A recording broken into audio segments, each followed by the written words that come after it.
LAC के पास दोनों देश अपनी सेनाओं की संख्या कम से कम रखेंगे।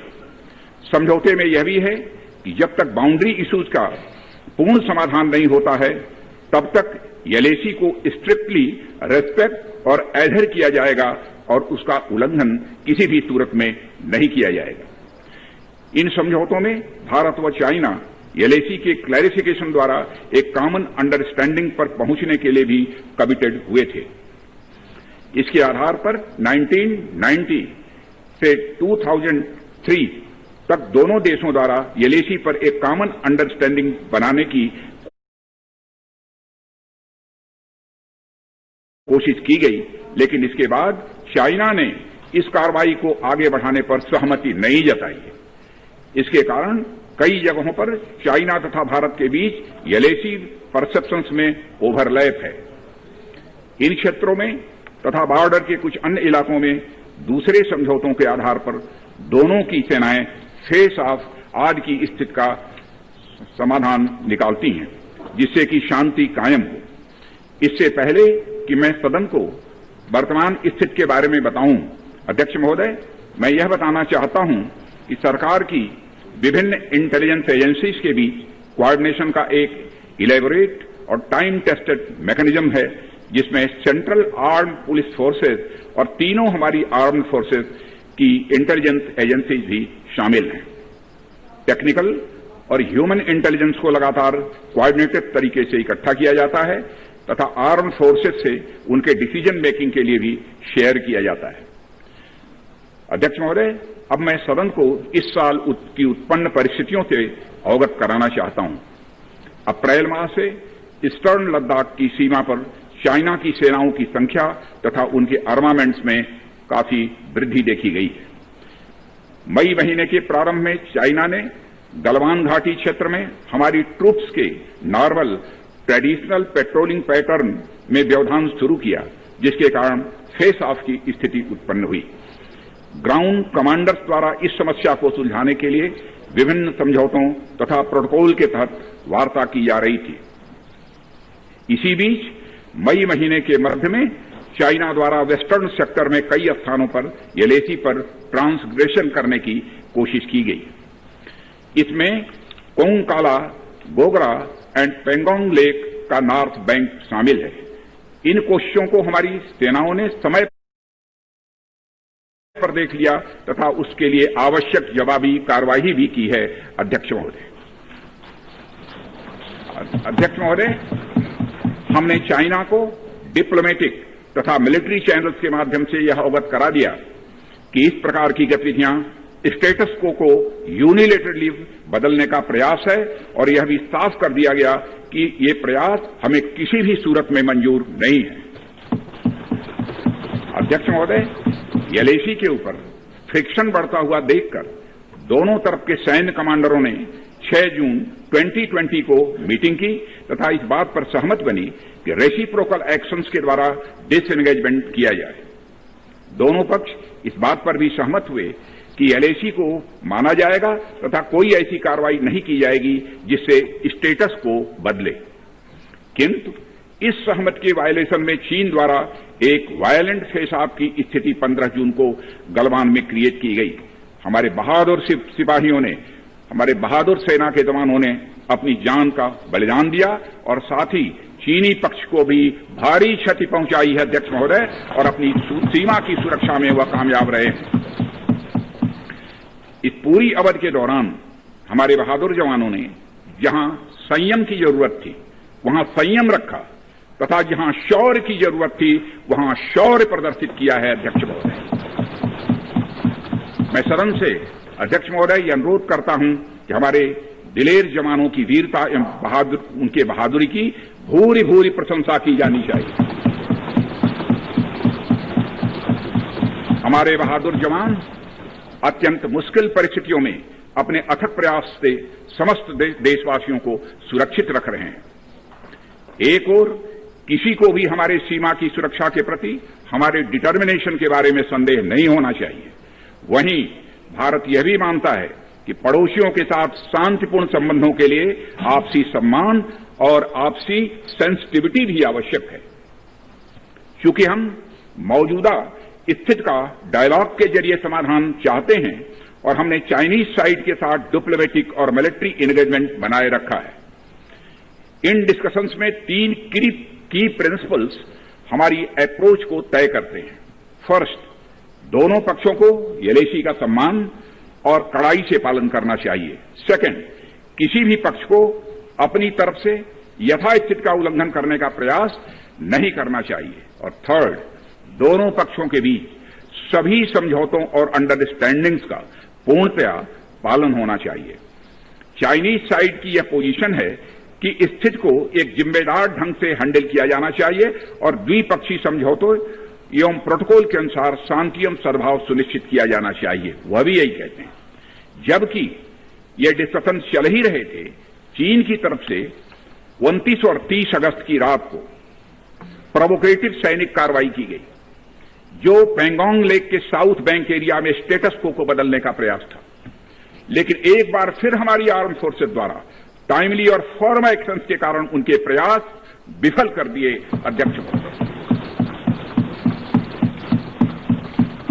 अध्यक्ष महोदय, जैसा कि उपर्युक्त घटनाक्रम से यह स्पष्ट है, चीन की कार्रवाई से हमारे विभिन्न द्विपक्षीय समझौतों के प्रति उसका डिसरिगार्ड पूरी तरह से दिखता है।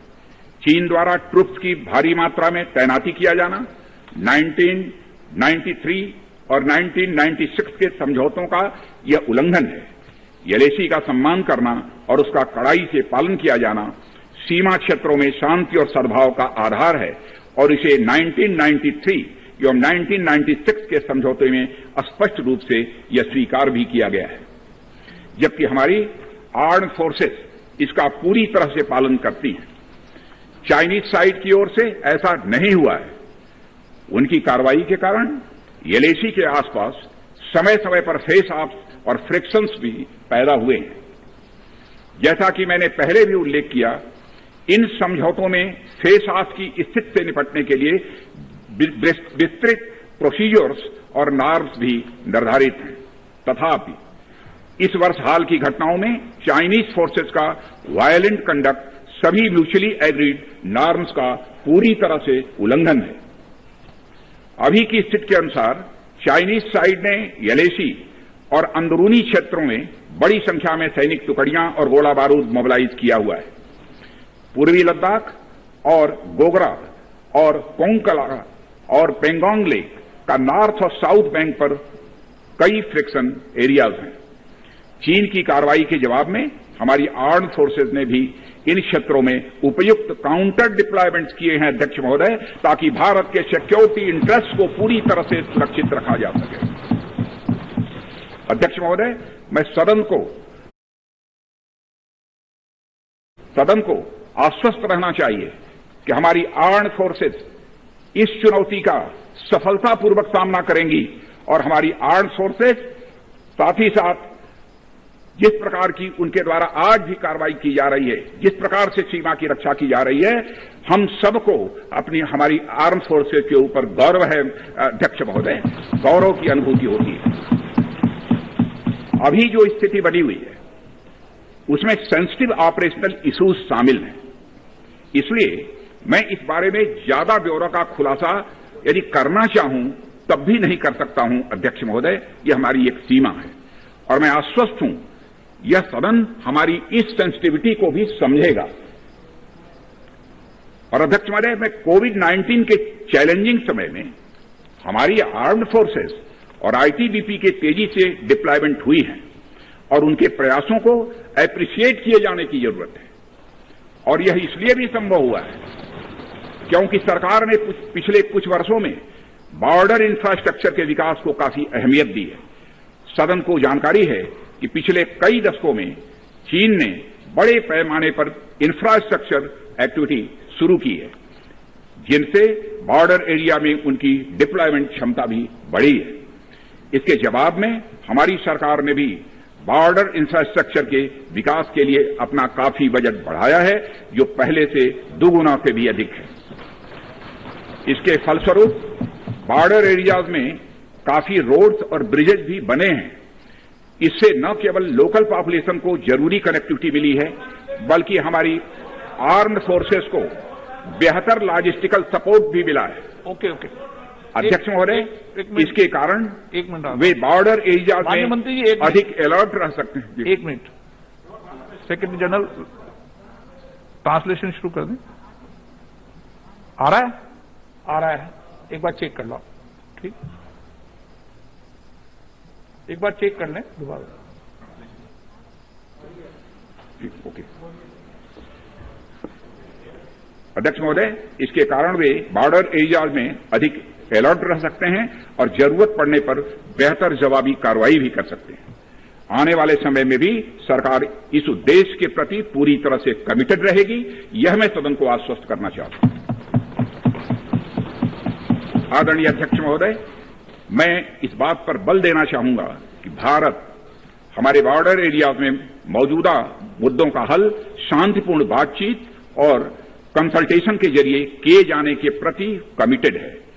इस उद्देश्य को पाने के लिए मैं अपने चाइनीज काउंटर पार्ट से 4 सितंबर को मॉस्को में मिला और उनसे हमारी इन डेप्थ डिस्कशन भी हुई। मैंने स्पष्ट तरीके से हमारी चिंताओं को चीनी पक्ष के सामने रखा, जो उनकी बड़ी संख्या में ट्रूप्स की तैनाती और उनका एग्रेसिव बिहेवियर और यूनिलैटरल स्टेटस को बदलने की कोशिश से रिलेटेड था। मैंने यह भी स्पष्ट किया कि हम इस मुद्दे को शांतिपूर्ण ढंग से हल करना चाहते हैं और हम चाहते हैं कि चीनी पक्ष हमारे साथ मिलकर काम करे। वहीं हमने अध्यक्ष महोदय, यह भी स्पष्ट कर दिया कि हम भारत की सॉवरेंटी और टेरिटोरियल इंटीग्रिटी की रक्षा के लिए पूरी तरह से डिटरमिन्ड हैं। इसके बाद मेरे कोलीग विदेश मंत्री श्री जयशंकर जी भी 10 सितंबर को मॉस्को में चाइनीज विदेश मंत्री से मिले। दोनों एक एग्रीमेंट पर पहुंचे कि यदि चाइनीज साइड द्वारा सिंसियरली और फेथफुली एग्रीमेंट को इंप्लीमेंट किया जाता है तो कंप्लीट डिसएंगेजमेंट प्राप्त किया जा सकता है और बॉर्डर एरिया में शांति स्थापित हो सकती है। अध्यक्ष महोदय, जैसा कि सभी सम्मानित सदस्यों को जानकारी है कि बीते समय में भी चीन के साथ हमारे बॉर्डर एरियाज में लंबे स्टैंड ऑफ्स की स्थिति यह कई बार बनी है, जिसका शांतिपूर्ण तरीके से समाधान भी किया गया था।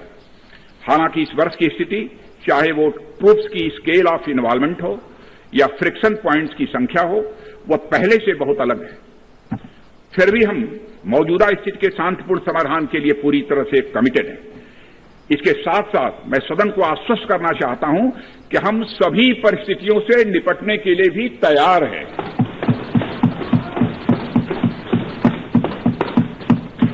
अध्यक्ष महोदय, इस सदन की एक गौरवशाली परंपरा रही है। दोहराना चाहता हूं अध्यक्ष महोदय कि सदन की गौरवशाली परंपरा रही है कि जब भी देश के समक्ष कोई बड़ी चुनौती आई है तो इस सदन ने भारतीय सेनाओं की दृढ़ता और संकल्प के प्रति पूरी अपनी एकता और भरोसा दिखाया। साथ ही सीमा क्षेत्र में तैनात अपने बहादुर सेना के जवानों के शौर्य, पराक्रम और सीमा की सुरक्षा के प्रति उनकी प्रतिबद्धता पर पूरा इस सदन ने विश्वास व्यक्त किया है। अध्यक्ष महोदय और अध्यक्ष महोदय, मैं आपको यह विश्वास दिलाना चाहता हूं कि हमारे आर्म्ड फोर्सेस के जवानों का जोश एवं हौसला बुलंद है, इस पर किसी को संदेह नहीं होना चाहिए। माननीय प्रधानमंत्री जी के बहादुर जवानों के बीच जाने के बाद हमारे कमांडर तथा जवानों में यह संदेश गया है कि देश के 130 करोड़ आदिवासी जवानों के साथ खड़े हैं। उनके लिए बर्फीली ऊंचाइयों के अनुरूप विशेष प्रकार के गर्म कपड़े, उनके रहने का स्पेशलाइज टेंट तथा उनके सभी अस्त्र शस्त्र एवं गोला बारूद की पर्याप्त व्यवस्था की गई है। अध्यक्ष महोदय, हमारे जवानों का यह संकल्प सराहनीय है कि दुर्गम ऊंचाइयों पर जहां ऑक्सीजन की कमी है तथा तापमान 0 से नीचे है, उनके उत्साह में कोई कमी नहीं आती है और वे सियाचिन, कारगिल और आदि ऊंचाइयों पर अपना कर्तव्य इतने वर्षों से लगातार निभाते आ रहे हैं। और अध्यक्ष महोदय, मुझे इस गौरवमयी सदन के साथ यह साझा करने में यह कतई संकोच नहीं है कि लद्दाख में हम एक चुनौती के दौर से गुजर रहे हैं और मैं इस सदन से आग्रह करना चाहता हूं कि हमें एक रेजोल्यूशन द्वारा पारित करना चाहिए कि हम अपने वीर जवानों के साथ कदम से कदम मिलाकर खड़े हैं। पूरा सदन अपने वीर जवानों के साथ कदम से कदम मिलाकर खड़ा है, जो कि अपनी जान की, अपनी जिंदगी की बगैर परवाह किए हुए देश की चोटियों की ऊंचाइयों पर विषम परिस्थितियों के बावजूद हमारी भारत माता की वह रक्षा करते हैं। यह समस्या है, यह समय है जब यह सदन अपने सशस्त्र सेनाओं के साहस और वीरता पर पूर्ण विश्वास जताते हुए उनको यह संदेश भेजे कि यह सदन और सारा देश सशस्त्र सेनाओं के साथ है, जो भारत की संप्रभुता और अखंडता की रक्षा में लगातार जुटे हुए हैं। इन्हीं शब्दों के साथ अध्यक्ष महोदय, मैं अपना निवेदन समाप्त करता हूं। Item number 11